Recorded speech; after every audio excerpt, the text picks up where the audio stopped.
Hey guys, it's Joe from Finding Faith, and today I want to do part 4 of my series responding to evilbible.com. I'll have a link in the description at the beginning of this series, but basically all that I'm doing is responding to 50 questions that the website evilbible.com has posed against the gospel that they claim makes it contradictory and false. This video is going to be a little bit different because it's going to be much shorter. I'm only going to do 3 questions in this video. Next video I'll do 2 and kind of alternate between them basically. Just trying to make it more viewer friendly. Alright, so last time I finished up question number 15, and today I'm going to start with question number 16 of 50, so this series has got a little ways to go. Alright, so question number 16. Jesus says, "Ye have heard that it hath been said," I'm so bad at reading Old English sometimes, "Thou shalt love thy neighbor and hate thine enemy."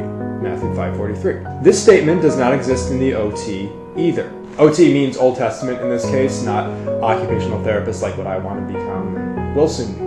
In fact, Proverbs 24:17 says, "Rejoice not when thine enemy falleth, and let not thine heart be glad when he stumbleth."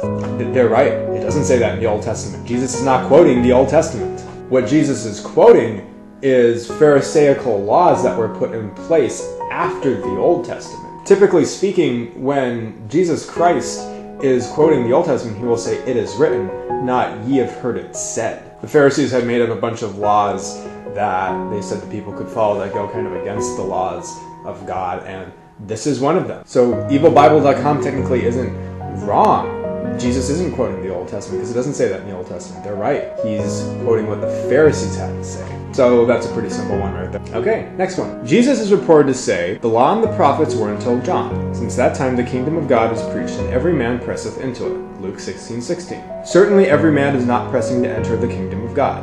The very fact that I, referring to the person who wrote this, am an atheist, 1/3 of the world's population does not believe in a God, proves this verse to be false. So this link that I found through a website called studylight.org yields 2 possible interpretations, and I'll put a link to the exact page in the description. But the first interpretation basically comes down to we have a legalistic tendency to want to do everything that we can to press into God's kingdom as opposed to accepting Jesus' sacrifice. But of course, now we get into heaven based on, Jesus and faith in Him.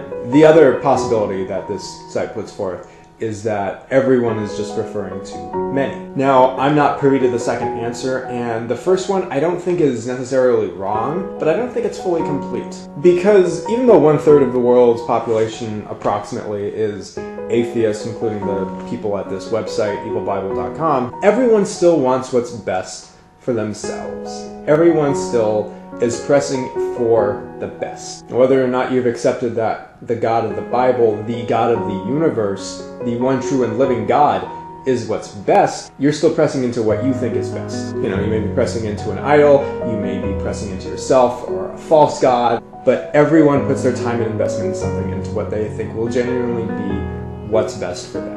But that's my interpretation of Luke 16:16. If you have a different one, that's okay. I'd be interested to hear it actually, so feel free to write in the comments. Alright, number 18, last one of the video. "Or have ye not read in the law how that on the Sabbath days the priests in the temple profane the Sabbath and are blameless?" This is Matthew 12:5. Nowhere, this is Evil Bible speaking, nowhere does the OT state that the priests in the temple profane the Sabbath and were considered blameless. It doesn't say that word for word, interestingly enough. However, if you read Isaiah 29:13, which Jesus quotes in Matthew 15 verses 7 to 9, and if you read Mark 7 verses 9 to 13, you can get a pretty clear sense that what the Pharisees were doing is very similar to what we were talking about a couple questions ago, the idea that they were making up their own laws, basically. So in that sense, they're profaning the Sabbath, but the answer actually goes a little bit deeper than that. See, the priests in the temple back in the Old Testament were Levites, and they had certain privileges that were technically breaking the Sabbath. I.e., they did a lot of work, and they basically got away with it, and were considered blameless. That's a big part of what I think Jesus is really saying. But Jesus' whole point is that these were priests, and that they were allowed to do what the common folk were.